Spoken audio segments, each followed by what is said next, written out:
Welcome to Comics League Dark. I'm Jared. I'm here with Robert. What's up, brother? Hey, what's up, man? So far, Marvel might be returned to form. Might. One movie does not make.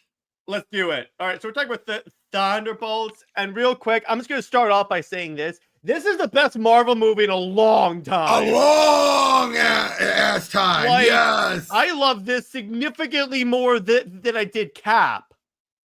Yep, I can believe that. And this is the one that I went in going, I'm not sure I'm going to like this. I'm like, this is awesome. Now, is it perfect? Hell no. It's near perfect. I would say this. It's in the top 10.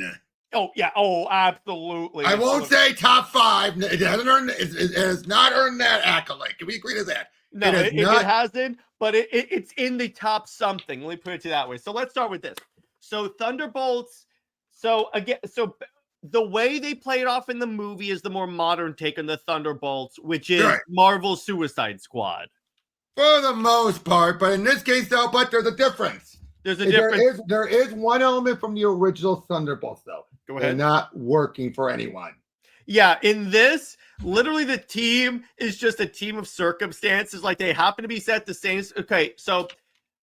Okay, first of all, let's start with, Dreyfus, Valentina. Yeah. She, after everything we've been built up to, she's now in deep shit. Yeah, she's the director of the Central Intelligence Agency, but she's being investigated. Because they found out she was trying to make her own superhero. Yeah, and that's Project Sentry, which straight from the comics, that's how the Sentry serum was created. That was 100% in there. Yep, exactly. But I think the Sentry parts are like the best parts of this movie. Yes, definitely. Like I did not expect them to get it so well. Like I was like, it's the comic. It's literally the comic. It is. The only difference is the original comic. The only difference is they didn't have to remind anyone that the character existed. Because I have to agree with their reasons. Because they went through it with No Way Home. Yeah, you don't want it would just be that would have confused everyone. That would have confused everyone. It doesn't mean you can't do it later on, but still, it's like so. Not now, not so soon. The idea was okay. So the Avengers are still disbanded. Man, this is just like when the Justice League disbanded after Dark Crisis. So the government is trying to create their own superhero named the Sentry, and he's supposed to be like more powerful than all. But as far as they know, it failed. As far as they know, it was a failure. Yeah, and they put him under ice. And the idea was Julia Louis-Dreyfus puts all the essentially evidence because she's being congressionally investigated in a vault, and then she sends in like all of her operatives into the vault so she can like clean house with one fell swoop. That's where Taskmaster bites the bullet. That was the funny thing. She's in there for like one fight scene. Yeah, at least she was badass in that fight scene. And I like the helmet like retracting and stuff. But the actress wasn't even there. Mm-hmm. You can so tell that was a stunt person and they just superimposed it. Yeah, exactly. You could tell. Yeah, exactly. So then obviously the group figures out what's going on and then they escape. But not before they discover someone named Bob. Remember, he pops up as soon as all the doors close and he's like, hey, they're like, how the hell did you get here? The other thing I really liked, Robert, is that when you're looking at when Bob is getting very like emotional, you see his eyes start to flicker. And I'm like, oh, that is good. Oh, gosh. I was like, is that really happening? Am I imagining that? Nope. Yeah, I know. You do see that. But I got to say, I love how not even Valentina, that's Dreyfus. They say Valentina couldn't, wasn't even like, who's that guy?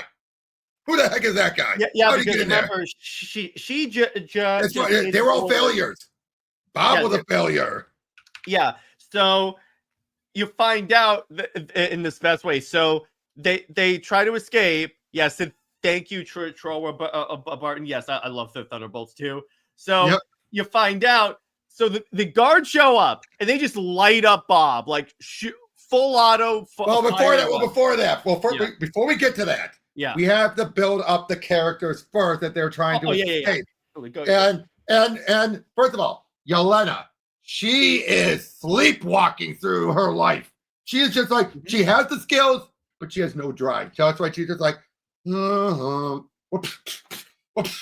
and she agrees to go to do this job because she wants more purpose. So I think she wants a spot on the Avengers. Now we also find out her sister died, and it doesn't just mean Natasha.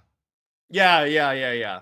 Her other sister, her actual sister, has died, and and Red Guardian she has not heard from in a year. So she feels horrible. She just feels like abandoned. And the point when she's talking, the point when she picks up adopts a guinea pig, and rather than blow it up. Yeah, I love that. That was so good. But and she's just holding it. And the cool part, if you're paying attention to that lab in the background, you could see the shadowized scientists. Yep, exactly. But yeah, that's with that. We also then find out that U.S. agent divorced, his wife divorced because can you blame him really after his wife just fell apart? Oh no, 100%. He was dealing with a lot of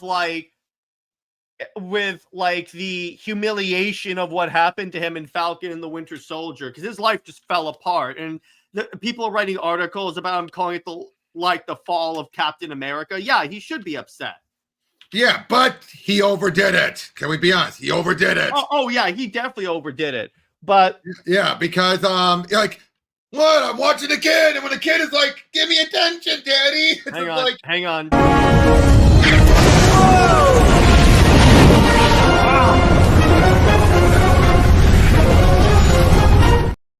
Yo. First of all, pause. Second of all, by the way, we're already singing the praises of the movie, dude. No, I don't think you got the joke, but it's all right. It's all right. But yeah, I watched Thunderbolts too. It's good. It's good. Better than what we've been getting a lot of since post-endgame. But we were saying it feels like a return to form. It's not like the best stuff, but in my opinion, it's in the top 10. Particularly of the post Endgames. Post Endgames movies, yeah, absolutely. Can we agree? Can you agree to that? Yes, definitely top 10. Definitely top 10. Of the post Endgame movies, at least. That's what I'm saying. Post Endgame. Yeah, and then essentially, so we're basically summarizing the characters to start off. Yep. Where they're at currently, and in the case of like I said, we just got through Yelena and Winter Soldier, U.S. agent. Bucky is now, as we set up in Congressman. He's a congressman. And then Ghost is the one who gets very little anything. She's a mercenary and stuff, so it's just we don't see what she's been up to. I love Red Guardian's a limo driver. It's like even in Russian like diction. I love that. Yep, I love that too. But then we have they met up with Bob. Taskmaster is dead. Good fight though. And then they get out of there. And now they're having to do the whole climbing up by pushing on each other's backs, which was funny. And then it's basically showing that they don't trust each other yet. And shouldn't. Why should they? Exactly. And that's what this movie is basically building to, is them becoming a team. So the guards show up, and we have a cool fight scene in a hallway. Yep, we have that. Marvel is really good at making hallway fight scenes, but yet they're still bumbling through things. Still, let's be honest. Oh yeah, absolutely. But Bob, I have an idea, a plan. I have a plan. Like no, and then as they're ready to get out, they're stuck. A guard's about to get them. They're like, hey! Oh no, Bob had a plan. Yeah, exactly. I love that. Oh no, Bob had a plan. So then. So the guards are surrounding the area. So they try and escape, and Bob essentially turns himself in to Well, first they find out his powers, and that's when they realize, oh, He has powers. Not just powers. He's Superman. Except he's Superman without the heat vision. That's his powers. And it's more telekinetic.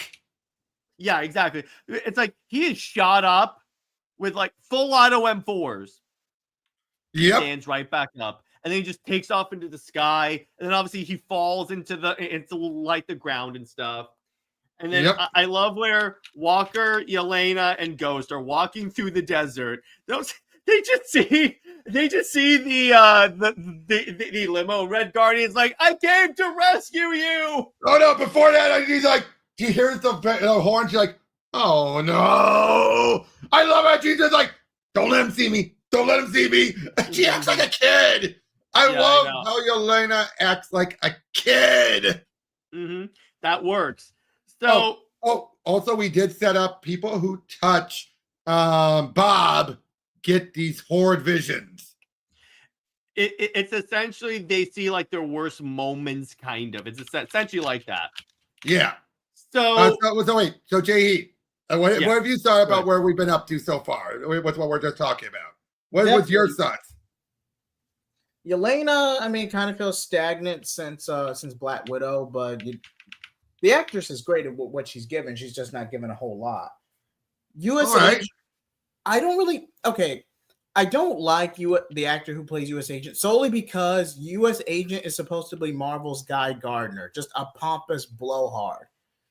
And you could say this is the comic purist in me. You call it what you want, but the actor is just too well-rounded, too positive to be a good John Walker. Because there's nothing really sympathetic about John Walker. Well, yeah, because even the thing that would be sympathetic, you say he brought it on himself.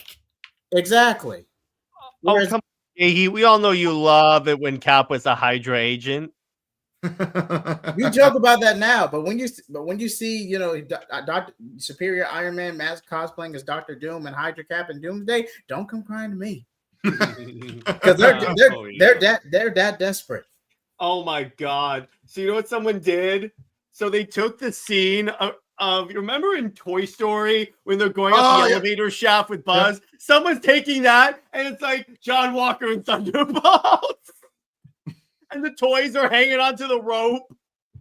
Like, I'm gonna let go. No. Yeah, that's so true. Because that's what happened. Yeah, exactly. Then Bucky, meanwhile, this is Val's first indicator that because she thought the entire program was a failure. She didn't know she had a success until she was told that's who it was, and he woke up and she's like, now this can be my ticket. Because here's the unfortunate thing, this is very realistic. People will only remember you if you had nothing but failures, especially something like this. That's all you're going to be remembered for. But if you had a monumental success, all those sacrifices will be swept under the rug. Yeah. It's like what she's banking on is that if she creates like essentially Superman that like protects the American, if she gives the next Avengers, the congressional committees are going to go away. Yeah. Which, let's be honest, she's not wrong for thinking that. She's not wrong. Right? Would you guys agree with that? It's a smart move compared to what she is in the movie. It's a smart move. Because she's desperate. It's easier. This was the easier plan than trying to cover it all up. Yeah. And then we also find out who bought Avengers Tower. She did. Yeah, she did. Now, okay, question. Do you think Mel is Songbird? Who? I would say so. I would say so. At least being teased to be Songbird. I would say so. If you go with I liked her. I liked Mel. Yeah, I'm like, if you want to do that, that's a great way to bring in another original Thunderbolt. Hey, what's up, Watcher? Yeah, because did they explain why Bucky look like he's struggling with the Winter Soldier program? No, he wasn't. Wait, what? Wait, where the heck? That didn't happen in the movie. Yeah, they resolved that plot line in Falcon and Winter Soldier. Yeah. Bucky, we got to mention Bucky is working with Mel. Mel is already on the fence. She's like an informant, if you will. Because she knows she's lost it. She's lost it. Yeah. So then Val essentially brings Bob to I'm going to call it a Avengers Tower Yep. Avengers Tower because that's essentially. Actually, you know what? She calls it his watchtower, which as a comic book reader for that's the where Century, they put it. That's where I know. I didn't say it. You almost did. You almost did. I'm not going to play it now. But as soon as I heard that in the theaters, I was like, God damn it, this is so good. That was a perfect combination. Yeah, I was like, oh, so that makes 100% sense. So what happens then is Val essentially starts manipulating Bob, trying to get him to like, first she tries to like to get him to side with her, and she gets him by saying, oh, people will respect you. They won't like walk all over you. Yep. Now, I will say this. We do get her backstory. And what I like is her interesting thing. There's no good or bad guys. There's good, bad, or worse. And I'm like, you could see why that drives her. You could see, especially by her father was not a good man. He was a better man than the guy who killed him, but he was not a good man. And you know what? That is realistic as well. That 100% works. That excuse her actions? Hell no! No, I'm talking about why does his appearance look like that with long hair? It could be at the end of the movie when like he's an Avenger, but we'll get to that. Right.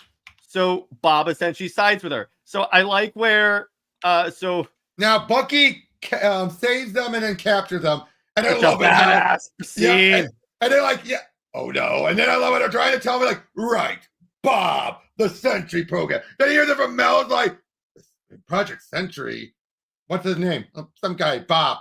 Yeah, I love that. I love it. By the way, I love Red Guardian geeking out over the Winter Soldier. He would because he's Russian, but I'm like, oh, that's. He's like, it's the Winter Soldier. Yep. Oh yeah. We will be on the Wheatie box with the little toy, and at the very end, they're on the. They really are, but no one recognizes Red Guardian. Well, one. He was clean shaven by this point. Well, yeah, that's true. So the Thunderbolts show up at Avengers Tower. I love how they ran through the gate, and it's like I know that was fresh drywall. The door's open. Yeah, just come upstairs, and I'm like, okay. I also, really dug that. The Thunderbolts name her really lousy pee-wee baseball team, or was it baseball or soccer? Oh, Watcher. It was soccer. Watcher has an interesting idea. It would be cool if they made him Cap now. We have 2 Caps once in the comics, 1 Cap for each team. When we get to the end of the movie, I'm going to bring that theory up because that actually is an interesting way to set this up. So anyway. Yeah, but like I said, no, I didn't want to bring up that was it because, and it being a soccer team actually is important for later. Yeah. So then they go upstairs and then they discover Bob has his super suit, and it looks just like the comic suit. And they made him blonde. I'm gonna try and find a good image of the suit. While you're doing right back. Yeah. So JJheat, your thoughts so far on the Sentry part of the movie? Oh, it stole the show. I mean, you got a little bit. Sure, the Void. Say what you will about the Void, but I'm getting ahead of myself. The Sentry was the best part of this movie, hands down. Yeah, I didn't think they would be able to nail it as well as they did, because I'm like, that's a very complicated character to get right. And I'm very glad they didn't do with the "He Who Must Not Be Named" demonic rage monster. Which would have been too easy to do. And it's too hard to understand. Here we go. So this is the Thunderbolts suit for the Sentry.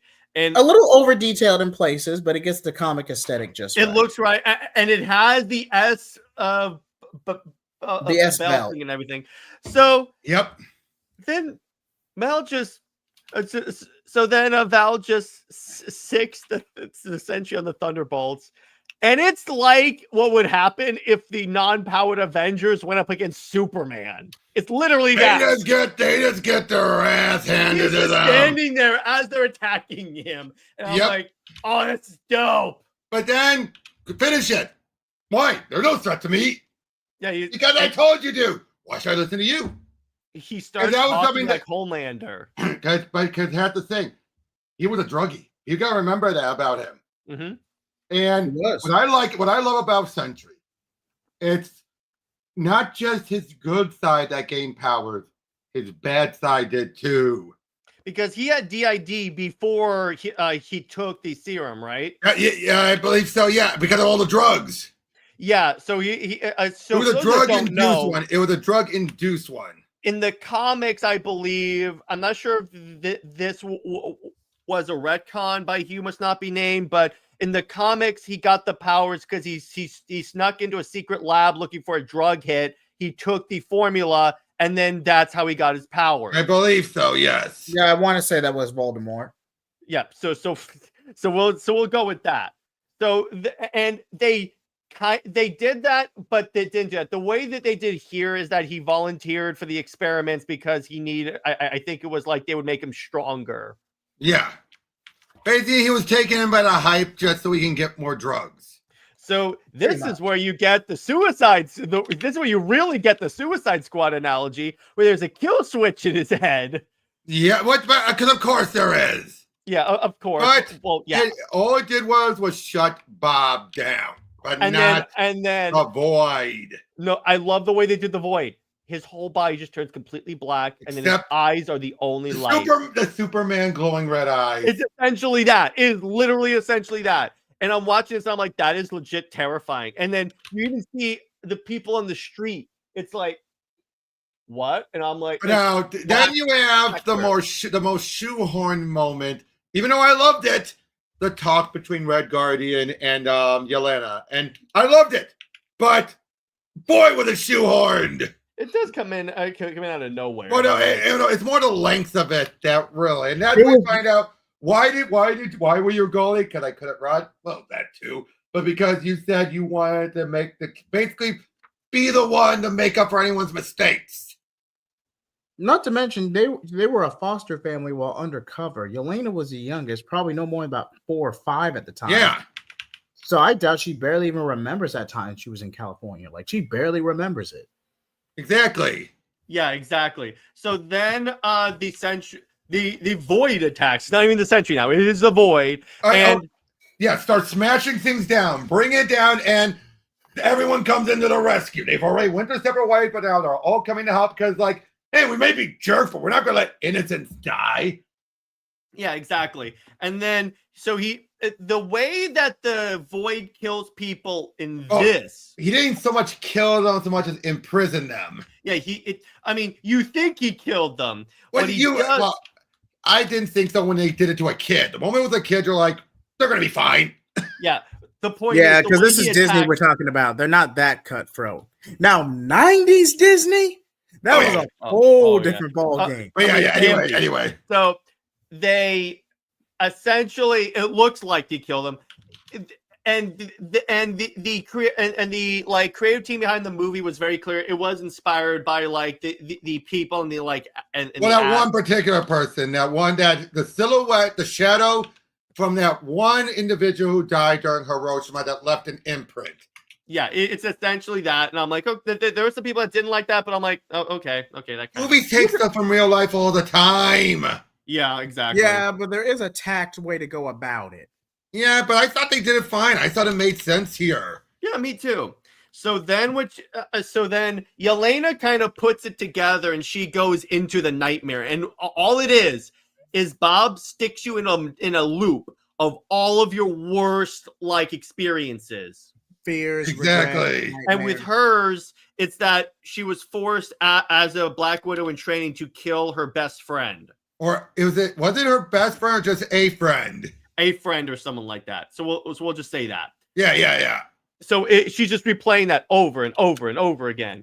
But she puts it together that she can escape and get to Bob, and she succeeds, and it turns out Bob is also from an abusive family, or if family with the abusive father, and then the other. Now, I also like they explained why they had Walker get it, because then he'd be like, she would have gone there and she didn't have a plan. Wait a minute, she may have a point there, because when I touched him, I like that was actually a setup. It wasn't just done to just fill in stuff for Walker. it was also done to set up them knowing, yeah, she's alive. Yeah, and then what? And then they all enter there, and then they all like rally up. I love the climax because you realize it's a physical representation of someone going through PTSD or any type of mental issue. It's being a depression. represented, being represented by bringing friends in there, but friends aren't enough. But you can't. You sometimes need to do it on your own, but you can't. You still need them there. Because how many? Yes, it's sappy. They win by giving him a hug, but that's real life. The That's theme kind is of the way there. it works. Plus, Sentry, yes, he's like a fisticuffs guy, but ultimately he is a mental like guy because of his issues. So it works for the themes of the movie. It works. And I love it when they're trying to get out of there. There's Bob's abusive dad, Walker. Like, get out. Yeah, or like when they encounter Bob, who's like a mascot swinging a sign, they hit him. He goes, "I was on meth." I was on meth. I love that. that. But then I also like how he thinks, "Oh, okay, I gotta beat up the Void," but he realized, no, that's what he wants. Yeah, exactly. So they stop him, and then they like emerge from the nightmare.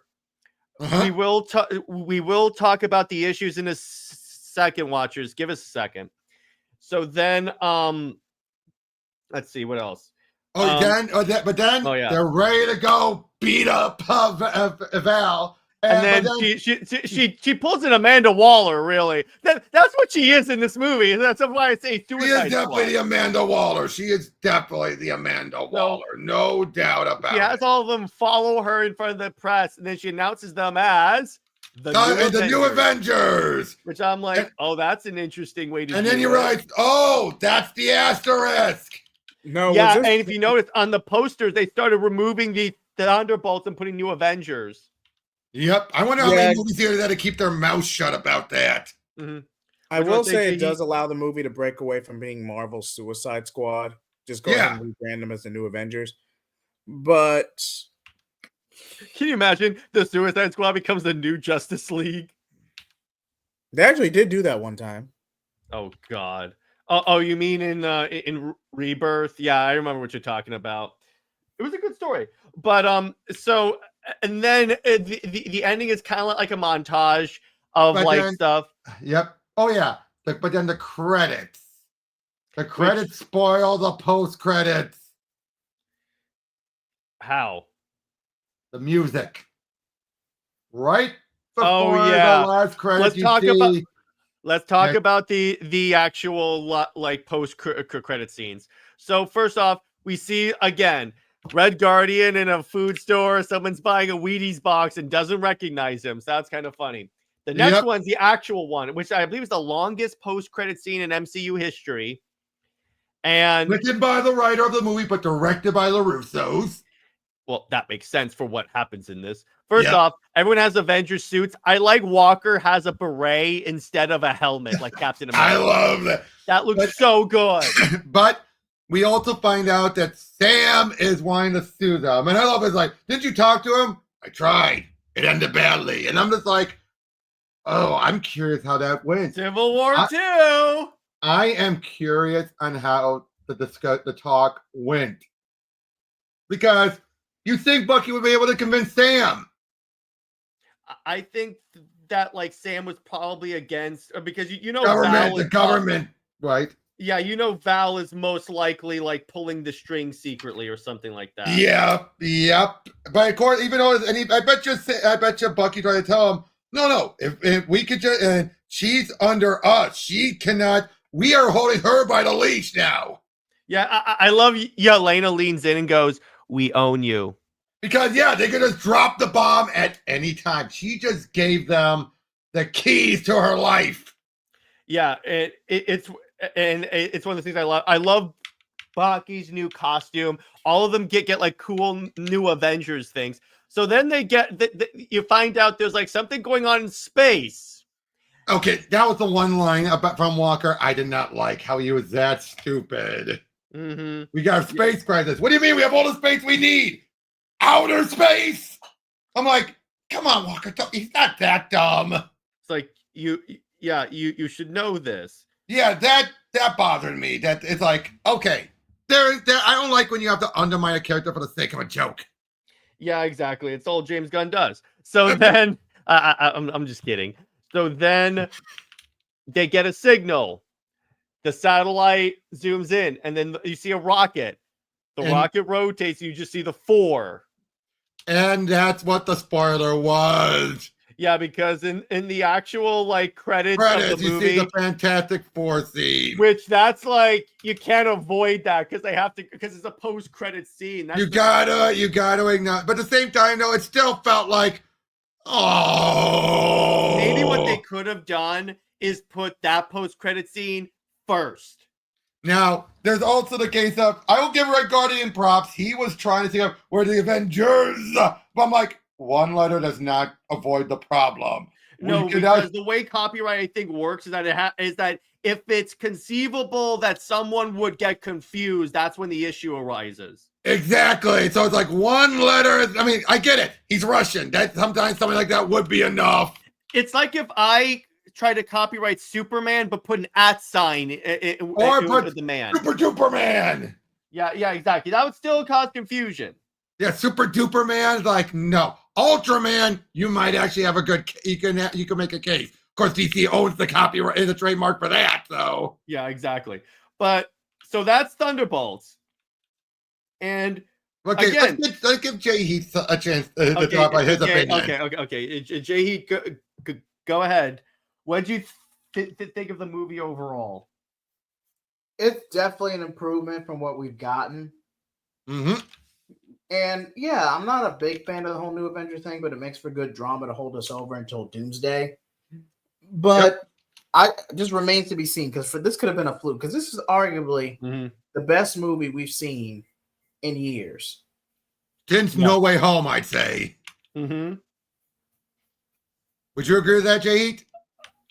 I would agree with that too. I would agree with that too. Again, as Robert and I have said before, it's not a perfect movie. It's no Infinity War. Let me put it to you that way. No, there was a lot of issues. Should have been the first pause.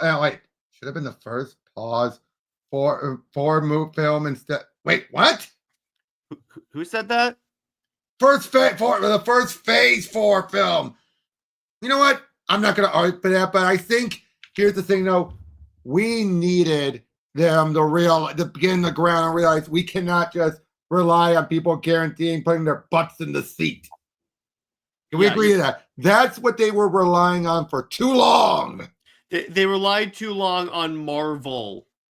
Yeah, and they need. I hate to say it, they needed those flops to give them the wake-up call. Yeah, because again, and even Kevin Feige said we got complacent. Yeah, big time. I would argue all the added content for Disney Plus was a major contributor than anything. Oh yeah. I would agree with that. Exactly. So then essentially what you get is a pretty decent again, I say that this is probably I'm going to give this one 8.9. I agree with Robert. 8.9. It's almost at a 9, but it's almost. But here's what I said. I've told Jared this beforehand. What keeps it from being a perfect 9 is that I can see reasons why people would have problems with it. Which are? Well, there are just some of the jokes are cringe. The plot is beyond bare. It's like bare bones. Like I was able to predict so much well before we got there, but it's salvaged by the characters and the acting. My weakness is some of Red Guardian's jokes just go on for too long. I will agree, but I still think he's still better than non-gun written Drax. Yes, I'll give you that. Or sometimes gun written Drax. Mostly Guardians of the Galaxy 2. That's the worst guns ever handled Drax. 1 and 3 and Holiday Special were good. Yeah, I'll give you that. How did you feel about Taskmaster dying? I was fine with it because I didn't like that Taskmaster. I'm like, yes, end it. Yeah, but to be fair, at the same time, though, I would have liked a redemption. Yeah, but it's all together. They redesigned the mask to make it closer. No, but it's still she in no way acts like the character. Oh no, she definitely does not. No. So I'm like, And they did it just for woke points. yeah. Oh, they clearly did, because even when they're like, we couldn't figure out a way to get like comic book Taskmaster in with the Black Widows, and I'm like, he trains the Black Widows. Do that. Yeah, well, yeah, because we know there were male teachers. Yeah, literally, that's all you need. He was a combat instructor. They could. Here's what you introduce Taskmaster. One of the widows walks into the room where he's training, and then goes, "Okay, so we have a problem that we need your expertise to resolve." And he goes, "It's going to cost you extra." And they go, "Okay." And you could also still keep the whole. He's memorized all of the widow's moves because he taught them it. Yeah, exactly. And you could keep the download the Avengers' mind thing, all their moves and stuff, because that's something you could probably do. Cameron says you hear that they had a male actor, but like Jared said, they didn't know how to incorporate him. Well, the male actor was the body for Taskmaster. Yeah, until it was revealed to be a woman. Yeah, and I'm like, that is so dumb. That is. I mean, I get what they were going. A lot of the social media, and it's trending, borderline pandering, depending on who you ask. But yeah, Phase 4 was really trying to ram into it because they were. I'm gonna play devil's advocate here. They were still trying to find their footing post Endgame. I'm not gonna say it's a Star Wars situation where they thought they were too big to fail. They didn't get that way till Phase 5, believe me. Yeah, But yeah, Phase 4 was kind of like an experimenting. Yes. Now, I will say this. I do feel they looked at that scene, the girl power scene from Endgame, and thought, that's our future. Then just make an A-Force movie. I mean, you might But would you agree with that, though? That's what they were saying. That's our future. See, here's the thing, JJheat. That sounds like smart. That sounds like so easy when you say just make an A-Force movie. No one's gonna show up to an A-Force movie because no one knows what the A-Force is. Unfortunately, they don't. That's the thing. People are gonna assume it's another Avengers movie because A. Yeah. That's really that. But the parts I really liked about it is the action was like really gritty. Sentry felt powerful as hell. Like he felt like the angry god. Yes, and that's kind of what he was. It kind of sounded like Raval, where he goes, "Why are you? What makes you think you could tell a god what to do?" I know that. I love that moment. Sony mostly, to answer your response, Tevia, Sony mostly received the benefits and acquisition from No Way Home. Shang-Chi is a decent but generic kung fu movie just with a third act CGI fight. And Doctor Strange Multiverse of Madness, I'm sorry, but especially if you saw WandaVision going into it, not even Sam Raimi as director could save Doctor Strange mom. Nope. The only thing that was safe for that one was knowing that you have the Wanda shield. I still can't believe they exist. So, and the other interesting thing is that Kevin Feige came out and said, okay, Thunderbolts is the perfect example of the new approach with Marvel Studios. It's quality over quantity. And I'm like, exactly. Look at this way. Again, it's not a perfect movie. It's a dramatic improvement. I would say this. Brave New World was the course correct. Yeah, it kind of was. The end result of it. Because they even referenced it saying, our last president turned into a giant red monster and trashed the place. Mm-hmm. Yeah, and I'm like, okay, that was the start of it. This was when the course correct dramatically picked up. Because this was the one that started, that was in more production, not post-production, main production of it. Yeah, exactly. And so again, it's like that is comforting. Now, this is what makes me believe when executives say we're focusing on quality over quantity is when you follow it up with a quality movie, because yeah, again, not perfect. It is quality. I see quality in there. Yeah. Even the CGI looked good. Yes. Like, because I feel there was more practical than this than there was CGI. yeah, it's like the only thing you could maybe say is CGI is maybe Void, but And obviously the effect on the people. yeah, well, yeah, but it's like even with that, that's relatively simple to do. They went with VFX that I'm they positive. figured out I'm that they could do. positive. I'm positive. While it was not clearly not done in New York, they did that crane sequence. Mm-hmm. Probably using miniatures. Oh yeah, for sure. But again, that's what gets into. See, this is what happened when you have a movie that's not totally heavily, and plus the parts where it would normally look bad, like on the CGI faces of Bob, they shot him from the rear, so they don't have to worry about that.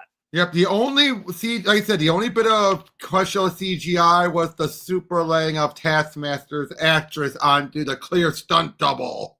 Which you could see. But the other thing that's kind of interesting, real quick, the other part that I want to say on this for story reasons, at the end of the movie, in the post-credit scene, they again homage to Century Comics, where Bob won't use his powers because the Void comes out when he uses his powers. I'm like, I love that. I love that. And of course, Red Guardian wants to ride him up into space.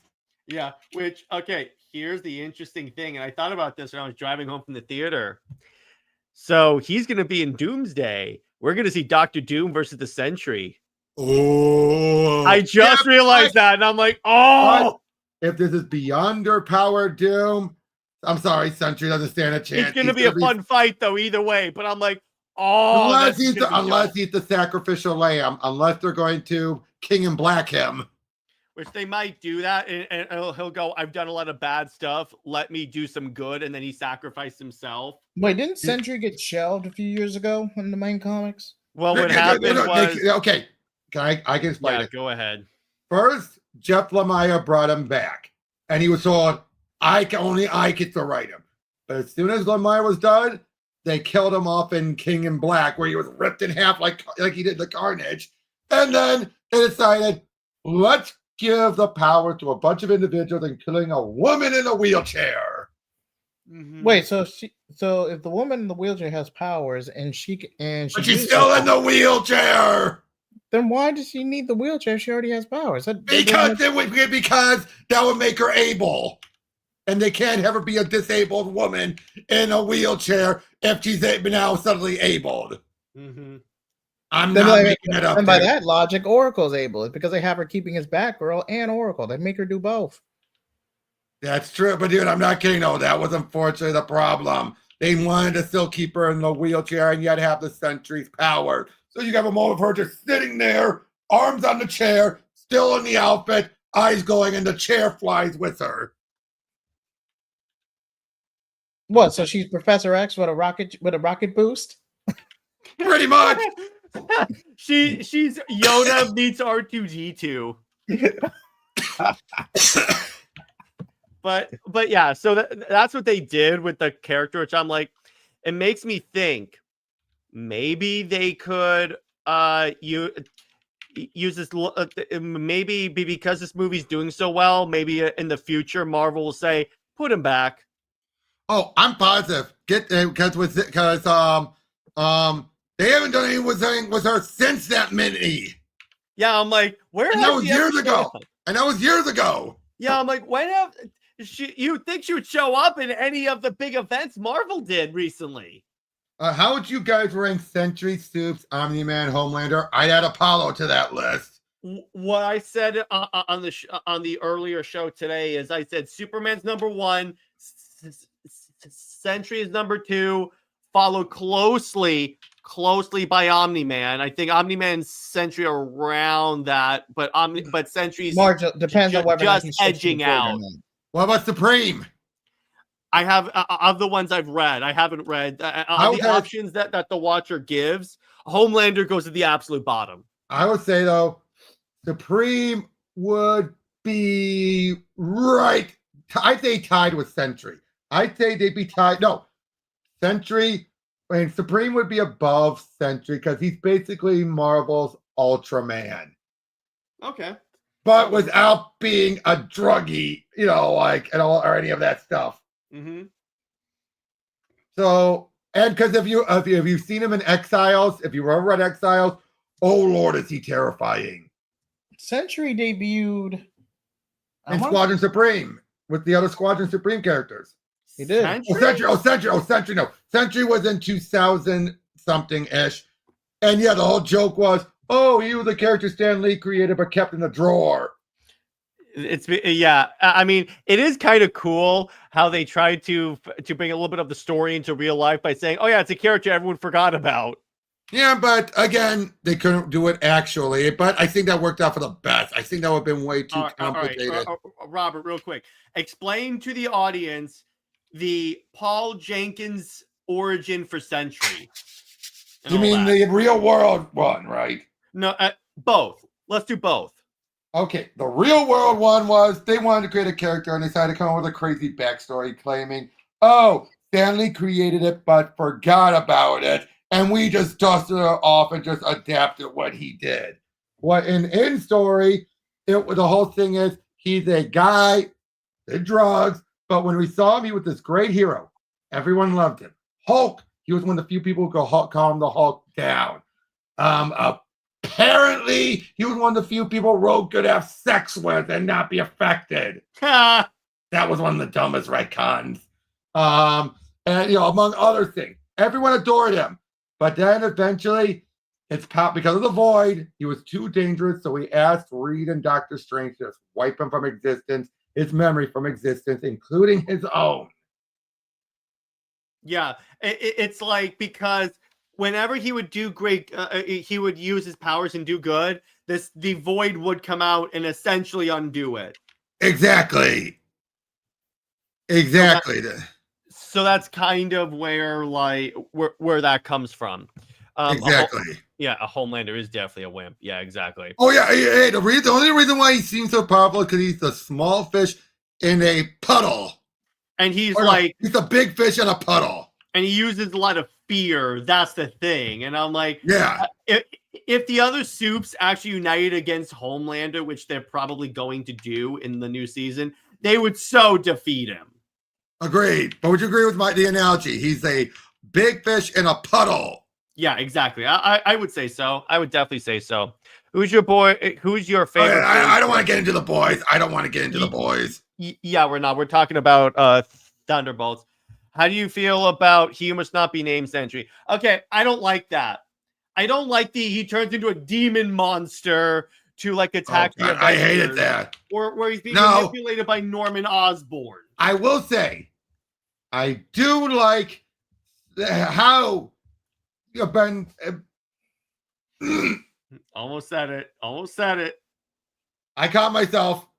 Mm-hmm. I do actually find the whole arc that was done with him to a point. It felt like it was the most logical direction to take it. I hate to say it. When they basically, it's the problem with the character. There's only so much you can really do because you can't have him be the Superman because one, that goes against what you set up for the character. But at the same time, though, and he's also too powerful. So really, this was the only logical direction to take was to have someone manipulate him to do evil. Yeah, and it's kind of funny. I literally just realized it right now. Val is the Norman Osborn of this movie. But doing it so much better. Doing it a lot better because we know she manipulates the Sentry and then the Sentry turns on her, much like it happened with Norman Osborn. By the way, can I show you one of the most terrifying looks for Sentry? Yeah, go ahead. Okay, give me a moment to find it. Cameron says, I like that they made the Sentry his own since many people see him as a Superman clone. Yeah, when people say he's like a ripoff of Superman, I'm like, maybe to a degree, but he's really not when you actually look at him. I mean, in terms of the larger cultural zeitgeist, yes, but there's enough. But Sentry does branch out enough to where he stands out. If you want a Superman ripoff of Marvel, that's Hyperion. That's not the Sentry. Right. I would argue. If you want a non-comics ripoff, Brightburn. Well, that's more of a ripoff of Ultraman, but that's a separate conversation. Yeah, that's a separate conversation entirely. Where is it? Where is the image? No, I'm trying to find the book.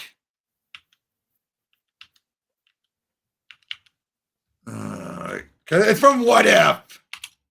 All I'm going to say about Homelander is that outside of his power set, he cannot fight. Nope, he cannot.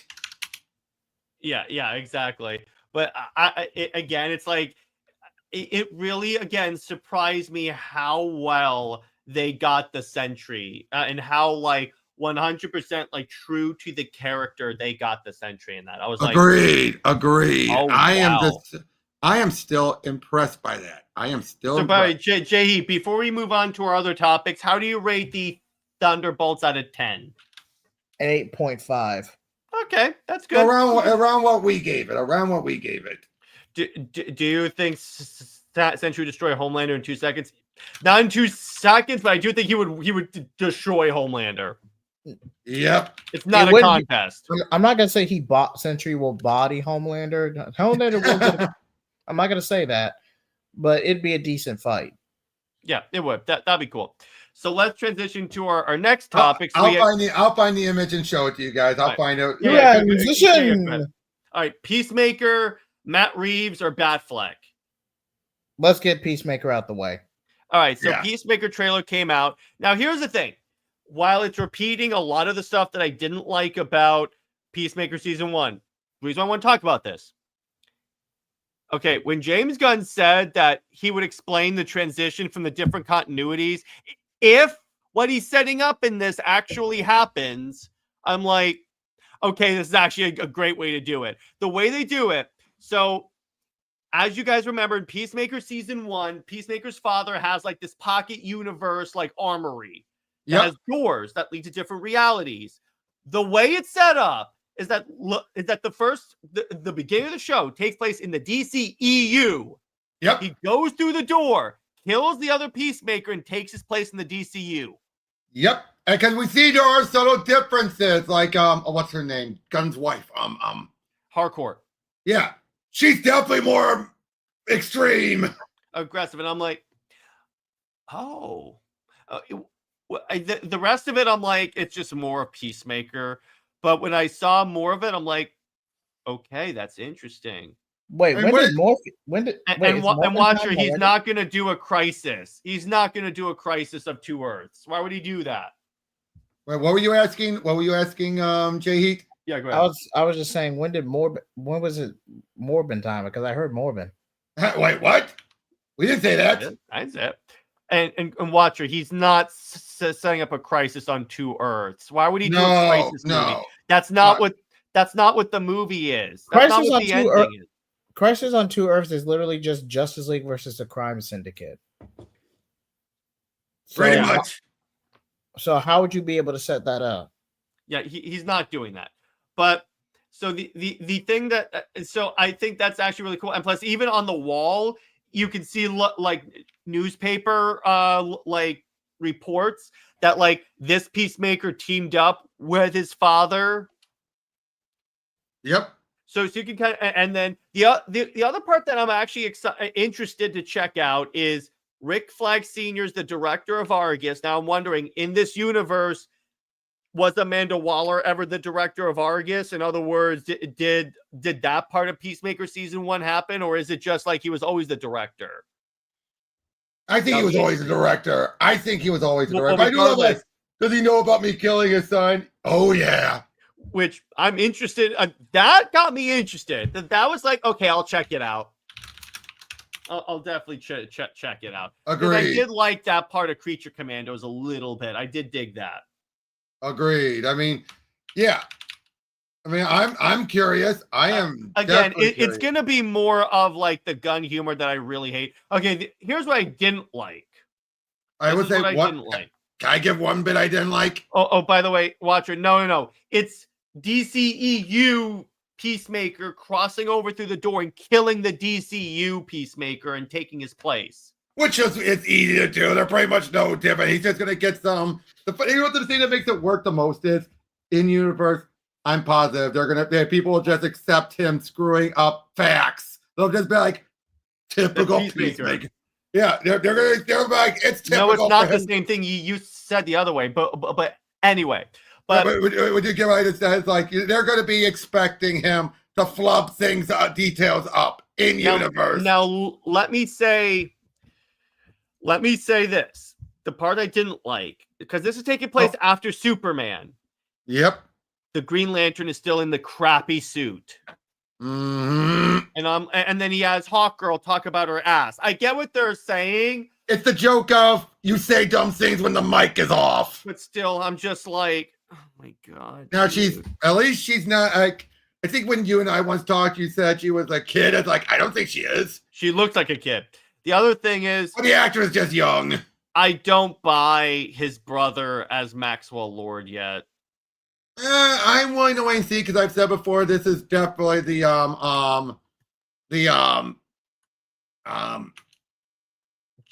JLI one. Yeah. The blah ha ha era one. Yeah, the way he's just a sleazy businessman. Now the telepath supervillain, Infinite Crisis, which you could argue was retcon at the time. No, but definitely the sleazy businessman of the 80s. Which I can buy. They're not going to care, Watcher. They're not going to care if the other Peacemaker crosses. They're not even going to notice Peacemaker was gone.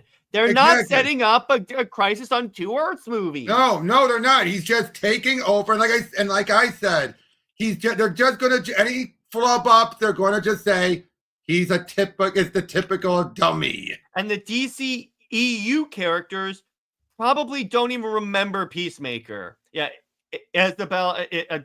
Wait. So Brit's here. He's back.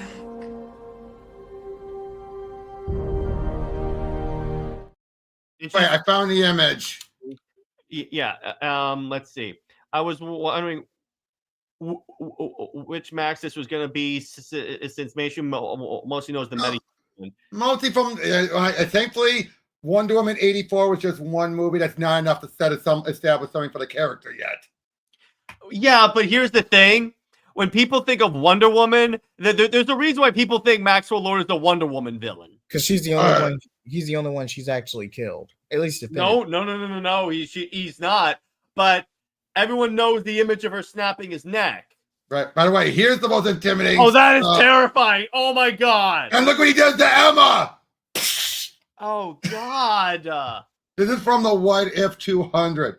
What if Sentry killed Ares the day before? Because they revealed that's why he was killable. He wasted so much energy killing Ares. Which makes sense because he's killing a god. Exactly. That's why they were able to take him down. But if he was at full strength the whole fight during the siege, no one could stop him. And in an attempt to try and turn him to their side, they try to let's reveal what Bullseye did to his wife. What did it do? He just shut down and let the Void take over. I love that. But it's like, yeah, exactly. Let me put it this way. At least from what I've seen from some of my friends on Twitter, say what you want about the material he was giving. Pedro Pascal kind of exudes Maxwell Lord. Oh yeah, it can be good, but it can be better. Yeah, I'm like, you could have done that. That's a casting I wish they carried over. In terms of the original sleazy businessman Maxwell Lord, Pascal could pull it off. He was just given a crappy script, but he could pull it off. Right, but I do see he's too much of a nice guy. And Watcher, okay, so here's why that doesn't work. No, because by the time they get to that, the actors will be too old for the DCEU side. Side note: do you really think that Gunn is going to want to complicate his storyline dealing with multiple realities? Yeah, I mean, I'm positive this thing for Peacemaker is going to be quick and over and done with. Just simply say he replaced himself in this other universe. Move on. It could be the motivation could be, hey, I'm a loser in this Earth. Maybe I can be something in this Earth. But anybody quick and find out, oh, I'm still a loser here. Figures, but I killed the guy. Might as well fill it in. Yeah, he's like, they're not gonna miss me on the other side either way. So, which, of course, that's I know. So it's like, I'm taking years later and never say, yeah. But again, that's why I said first off, the actors are gonna be way too old for that to work. They're not gonna do that.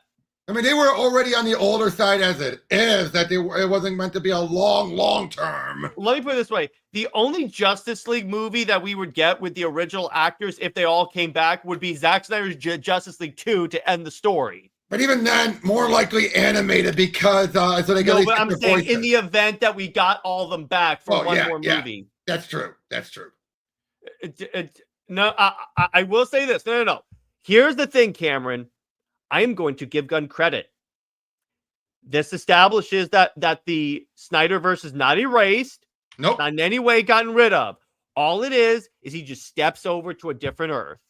Exactly. That's all. I have respect for that because I knew he that would wouldn't. have been cruel. That would have been cruel. I knew he wouldn't, but let me put it this way: I've been through a charade like this with DC, so I'm like, I like that they didn't get rid of the. And actually, you know what? Credit where credit's due. When the Suicide Squad was coming out, and people saying, "Oh, have the Toxic Snyder crowd come after you?" He goes, "Actually, no. A lot of them have been very supportive." He actually called people out for saying, "Stop calling them the Snyder cult." Right, and I say this again. Would you agree? This was the simplest explanation he could do. Can we agree to that? If this is the explanation, I see why he said, "Yeah, you will understand it." I'm like, okay, I get it. That works. But again, this is something even a layman can understand. A non-comic fan. He just crosses over to another. He just goes through the door. That's he goes through a portal. It's way easier than time travel from the Marvel side. Or it's like what the Flash tried to do. Exactly. You don't have to explain time travel. He just steps across. He literally steps across. And he just takes over. Yeah, Britt says that was the original plan anyway from the old regime with Flash 2 Crisis. Oh yeah, in reference to Crisis on 2 Earths. But it was really going to be Crisis on Infinite Earth because they were going to try to rush it and then reboot the whole thing. Yeah, exactly. But all in all, I'm like, all in all, this is the project that has more stuff to interest me. Plus, Gunn did say that this season is going to be a little darker and more mature than the previous one. And I'm like, I can believe it. Okay, I'm going to give you a shot on this because so far you have 2 things that have me interested. If you go dark and mature, you can keep some of the humor because that's kind of part of the brand. But if you go a little darker and more mature with it, I may enjoy season 2. Yeah, and I'll say that that's the reason why I said that. Like, why I cringed at it. The whole Hawk Girl butt line. If that's the worst they're gonna do with this Justice League, I cannot have it be like, my Aquaman actually. League yet. Okay, with this group of hero. I'm just saying Justice League. I'm pretty sure they did that as a reference to the Deep because the boys were popular at the time. Well, yeah, but not just that though. But come on, it's an embarrassing thing you would have anyone say when they're like they think the mic is off.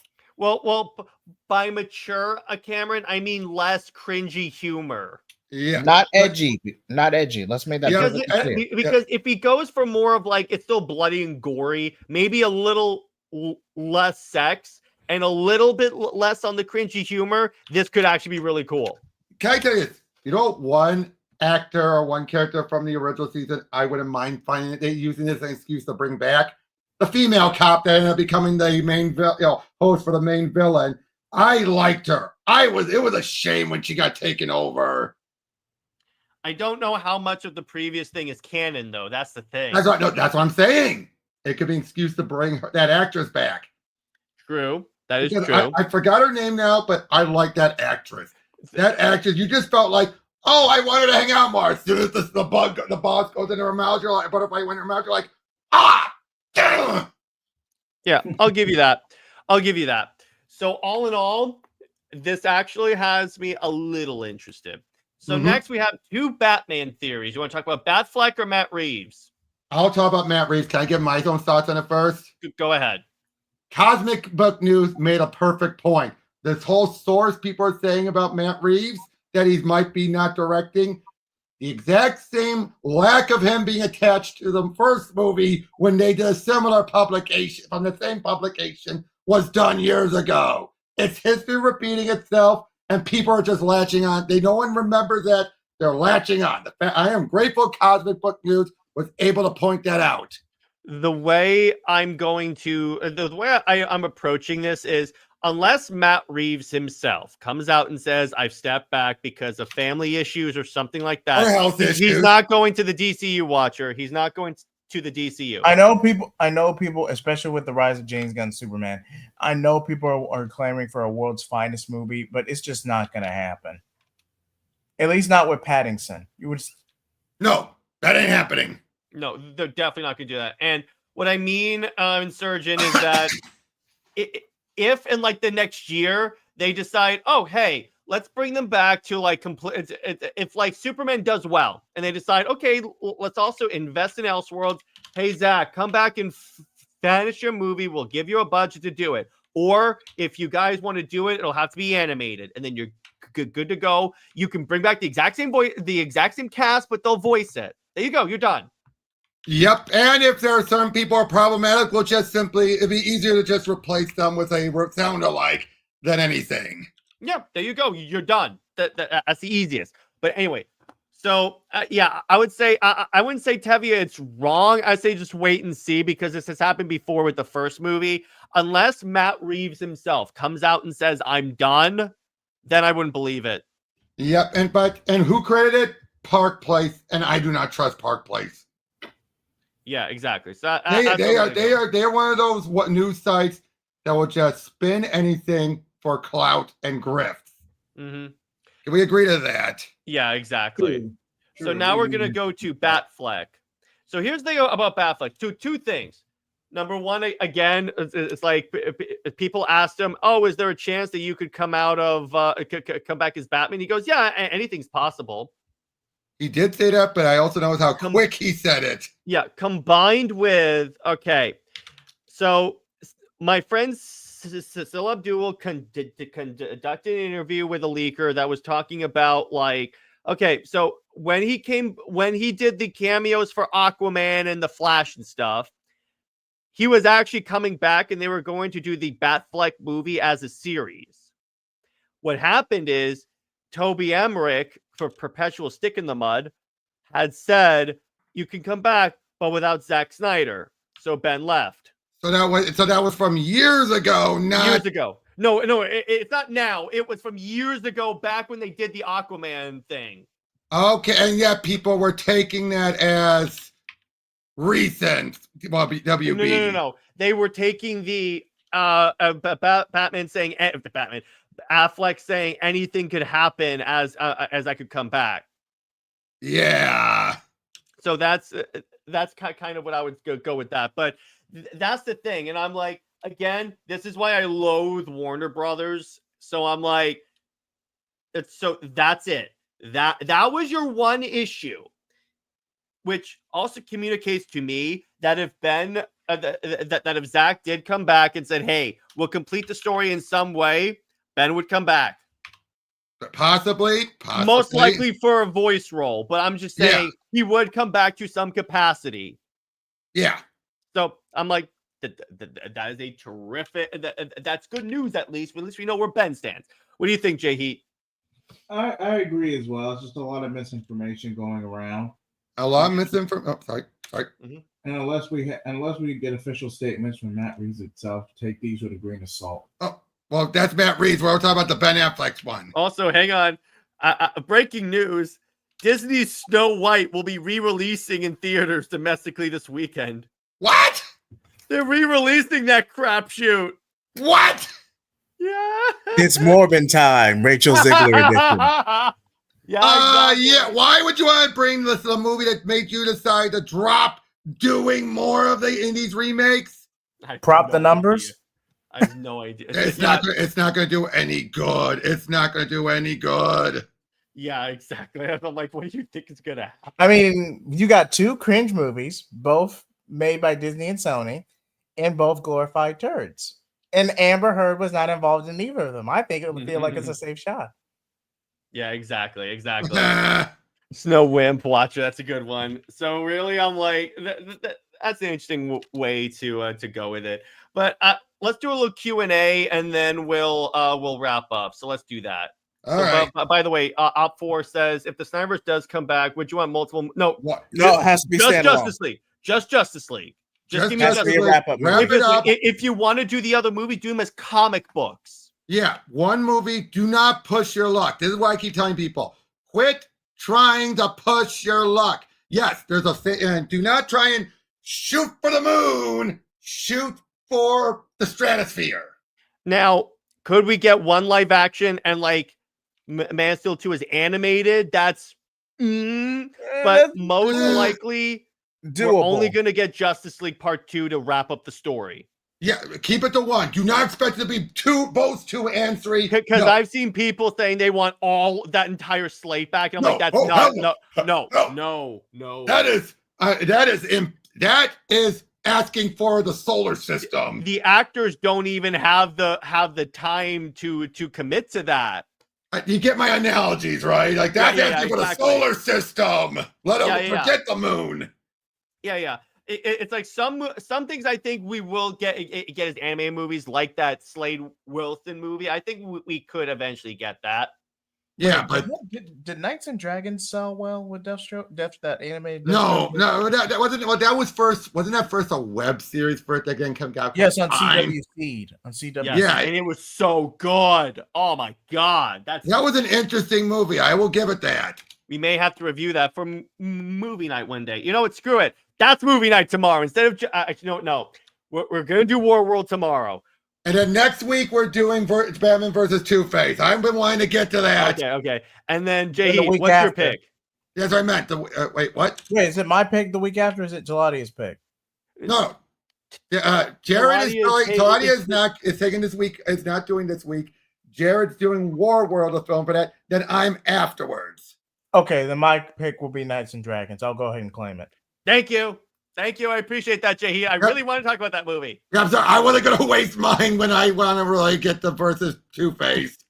Yeah. So there you go. So that's really what we're going to go with there. But I'm like, yeah, likely. Let me put it this way: the other projects definitely could happen as comic books. That I'm surprised DC doesn't do more of that, honestly, because you could do Gods and Mortals as a comic. That's true, but you also got to need someone. You do need someone who would have to work with Snyder with Zach on it. Yeah, you are going to need that. You are going to need that. You mean an actual Ghost Rider? No, it wouldn't be a Ghost Rider. It would actually be an actual direct writer. You know, like co-writer. Imagine if in the irony it's Jeff Johns. Nah, well that would be ironic. That would be a huge irony, but not happening. But you could do like Scott Snyder. Maybe you could have Snyder's Justice League. I hate chances are, it'd be a bigger irony. Tom King. Robert, why you got to do that to me, bro? Why do you got? I got it. Even I got it. Azkaban. Nope. No, he wouldn't even want to do it. And King would not want to do that. Yep, but I will also say, more than likely it would be someone like Fitzmartin or something. Whoa! She does a lot of the adaptations. No. JJheat, she did a lot of the good adaptations. And Megan Fitzmartin. And she also worked on the Rebel Moon comic. No, she didn't. That was Mags. Oh, that was Mags. My mistake. By the way, Fitzmartin co-wrote the World War II movie, Justice League World War II, Justice Society World War II. Wait, that wrote the Justice League Ruby movies and it's doing the adaptation for the upcoming All-Star Superman audio production. Now I just realized something on the DC side. A lot of showrunners ended up getting comics gigs at the turn of the decade. True. By the way, did you guys hear about that? Mm-hmm. The All-Star audio production? Yeah, that's actually kind of cool. They're making essentially an audio book of All-Star Superman. No, it's an audio production. It's like what Graphic Audio does, but they're doing it at Random House. That's cool. So yeah, it's going to be full cast and everything. In fact, they got the entire cast list out, and it's a mixture of voice actors, and among other things. That's actually really cool. I dig that. I really did dig that. And then Tavi says, question. With both Absolute DC and Ultimate Marvel being a success, what do you think Marvel Comics can do to improve their mainstream universe? Actually care?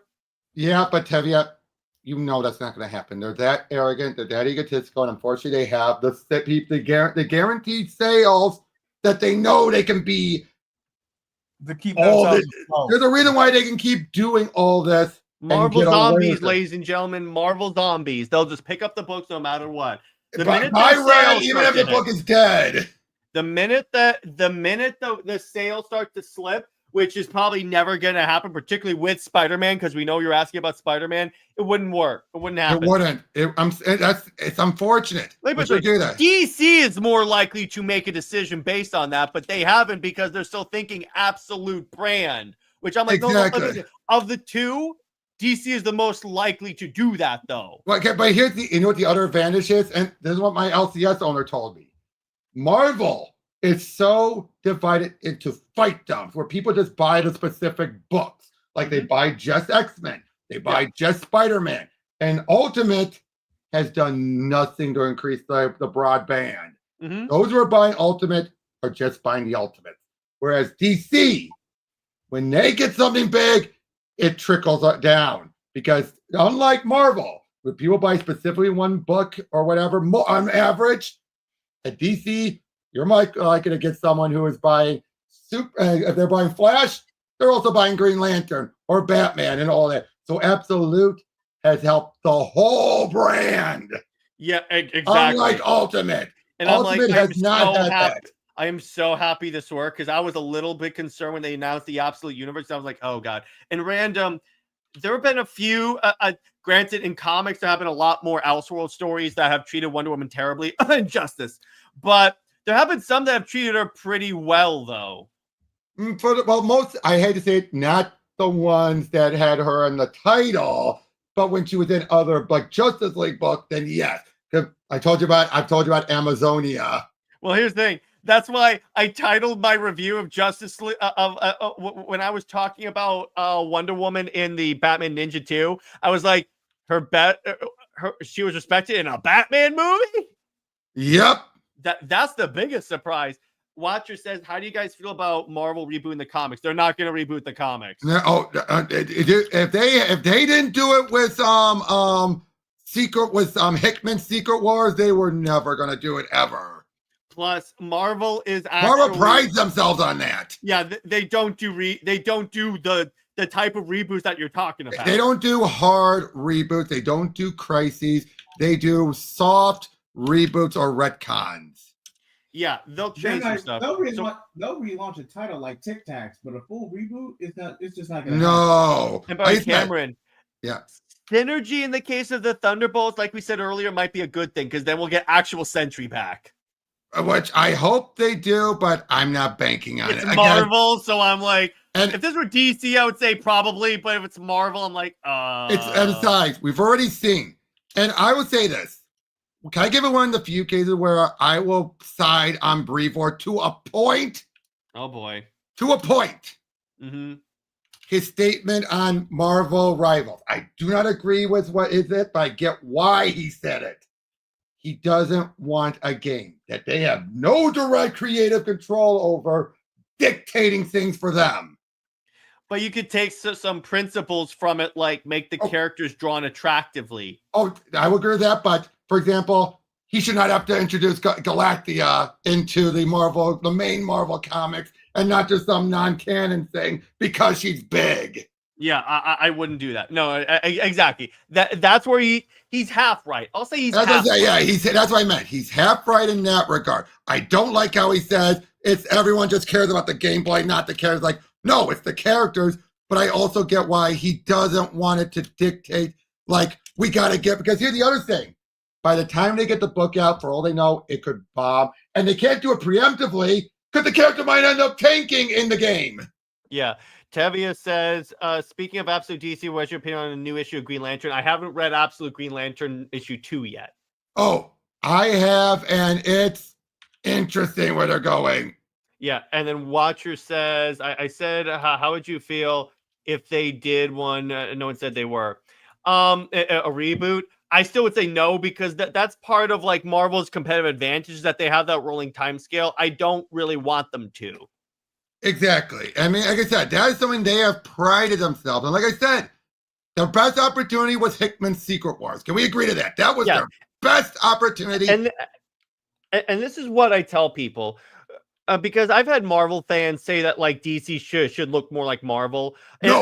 and the vice versa is true. I don't want Marvel to become like DC because I like both because they're both different.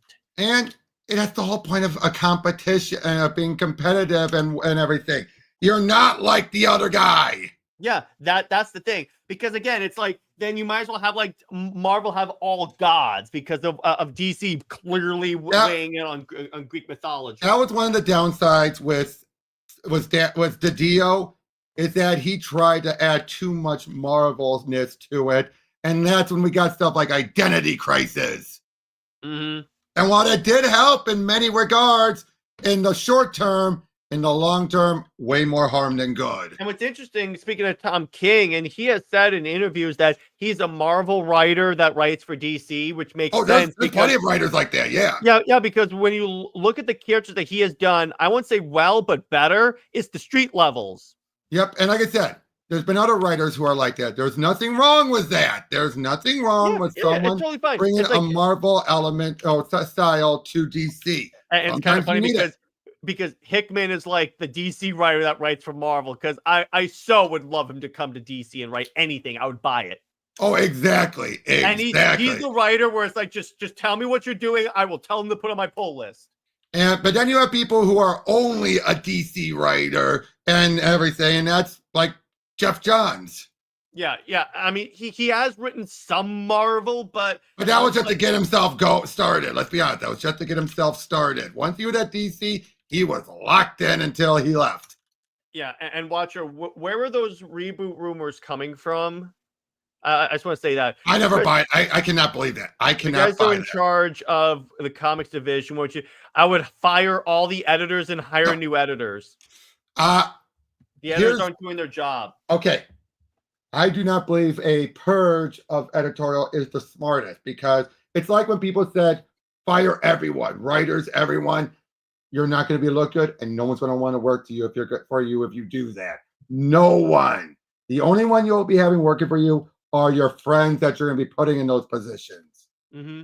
I hate to be that guy, but that's how it will look. Well, you know what? Always put pressure on the editors to say, do your job. Tell these people no. And then I would reshuffle creatives and say, we're going to take writers that work well on certain characters and put them on those characters. Okay, now I will say this. That is what you do, because look at what happened when Jim Shooter was made editor-in-chief. Beforehand, it was run by fans to the point where it's detrimental to the company. You had Len Wein and Marv Wolfman, say what you will about the guys, great writers, lousy in charge, because they basically let everyone run the asylum. The moment Shooter got in, started to actually make people have to work for things, get stories in the can in case there's delays and everything, they left. So that's why you just come in, put your foot down, change house. The people who you probably have a problem with are going to leave. Yeah, exactly. So you don't need to flex your muscle and fire. Just put your foot down and they'll walk out the door. Well, there are some people that I would fire that have historically been a thorn in the side of Marvel. Random Op 4 says, what are some other writers besides Tom King who don't understand Wonder Woman or her mythos? Frank Miller. Miller, Mark Waid. Mark, I still say Mark Waid half. No, I would say Mark Waid full, because when he has written Wonder Woman, it's been mostly cringe. Even Kingdom Come? That's more Alex Ross. I'm 100% convinced it's more Alex Ross than Mark Waid, because Alex Ross gets her. All right, hey, you're just judging that off of the last days of Lex Luthor, though. No, I'm judging it off of the last time I read. And now, granted, it was also Paul Dini and Alex Ross, but Wonder Woman: Spirit of Truth got it so right. True, but then what I was gonna say was, but you also you've been enjoying her in Unlimited. Well, plus also remember, Mark Waid has criticized Kingdom Come Diana as being a bloodthirsty war, and I'm like, if you wrote her that way, why did you write her that way? Well, that is the case where that clearly, obviously, the initial idea was Alex Ross, and he was adding on to it. Yes. from what I heard, it was mostly Alex Ross and Mark Waid just cleaned up the script. Not exactly, because if that was true, you wouldn't have needed I just forgot the writer's name, but there was a writer there who had to convince Mark to how to write Superman in it. Oh, and by the way, Watcher, no, in no way is she bloodthirsty. No. Where the heck? I'm did gonna you tell get you that this. idea? Absolute Wonder Woman is more Wonder Woman than regular Wonder Woman. At the moment, yes. Try saying that tell 3 you times that right fast. there. I'm just gonna tell you that right there. And so he says, let's say I know a guy who knows a guy who knows a guy who knows a guy. Yeah. I know what you're saying. It's like that rumor about a Marvel reboot has gone across the internet. I wouldn't pay it much heed because that goes against Marvel. That's a Reddit. That's a Reddit rumor if I've ever heard one. Yeah.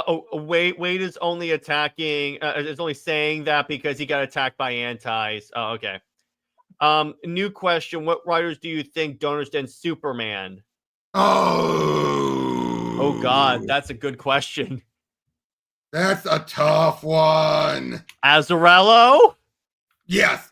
Although, Well, say wait this. a second. Apparently, he did most of the writing for Dark Knight 3. But I'm like, then how'd you get it so right in that? I know, but probably That's because I think Azzarello is a guy who can actually, when given a plot, handle it fine. When left to his own devices, no. Mm-hmm. I'll give you that. Because otherwise you get For Tomorrow.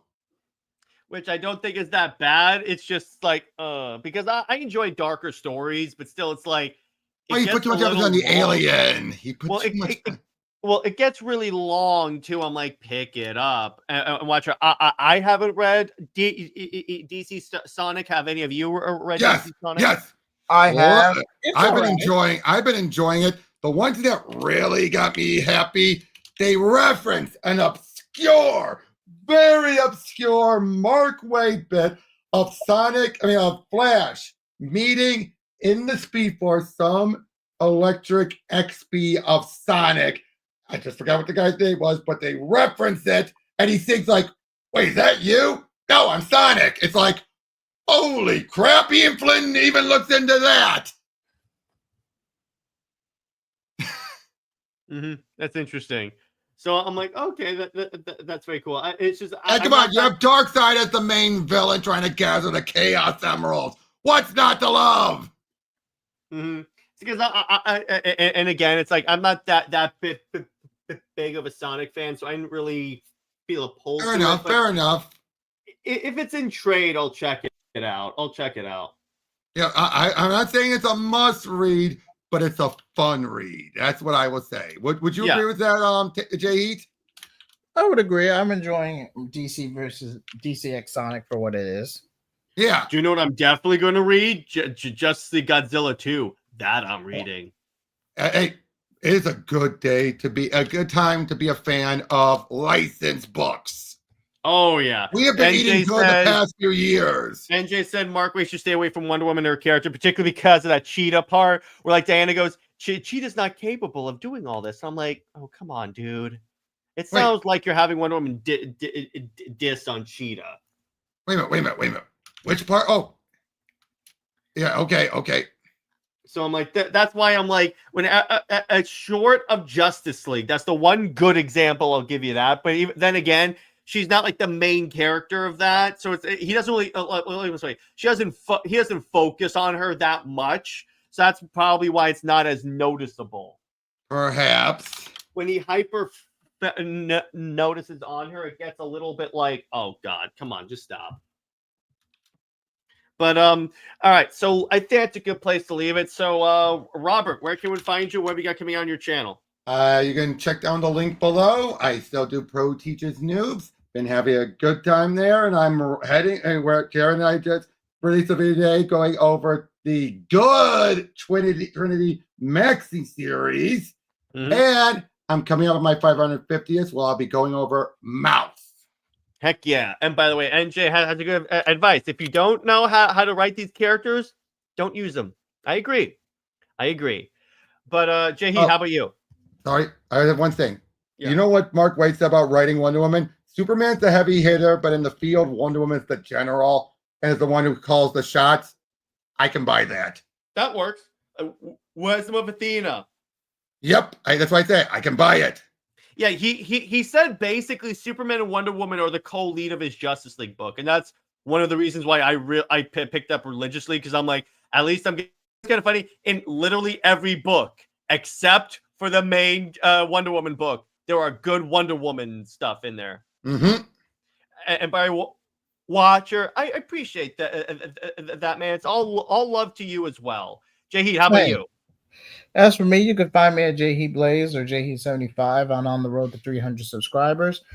Also, the manuscript for New Direction Heroes in Crisis is almost done, so we're definitely planning that within the next 2 weeks. Let's do it. And I also do gaming playthroughs such as Mass Effect Andromeda, Sparking Zero, and recently Star Wars Jedi Fallen Order. I recently started on that one as well. Oh, and I recently did a 4-hour live stream with Robert and others on Damian Wayne retrospective. So please, damn, sure 4 hours. I should talk with you Super Wonder Legacy episodes out of 4 hours now. Yep. By the way, I forgot to mention, speaking of which, I'm going to have Mark Waid on my show next Tuesday. Hell yeah. Great job, man. Congratulations, man. That is this will be the third time I've had him on. The third time. All right. So, and then for me, so for Comics League, tomorrow at 6 p.m. we'll be talking about Justice League War World. And then at 9 p.m., Britt and I will be going live to talk about, for a special Mother's Day episode of Super Wonder Legacy, where we talk about all the important moms in DC, like Talia, like Lara, like Martha, like all those characters, and Lois. And we're good. I still have to see who Britt selects, but we'll see. We'll see if the annoying mom shows up. But as for obviously, I'll be doing my Wonder Woman Q&A on Sunday, and then Wonder Woman Wednesday. I'm thinking of discussing which of the 3 Wonder Girls, yes, I said 3, is my favorite Wonder Girl. So wait, Donna, Cassie, Yara. Okay. I'm talking about, I'm excluding Lizzie intentionally because I refuse to admit that she exists. And let's be honest, Yara did become officially accepting the Wonder Girl name, so it counts. Yeah. Britt, I love when you feature Lois. Britt's like, nah. We'll see. But stay heroic, everyone. Remember, Lois Lane is Lois Lane. She belongs to General Zod. And Steve Trevor, Steve Never. He belongs 6 feet in the ground. Zoe is the max of afterlife. We'll see you later. Bye-bye.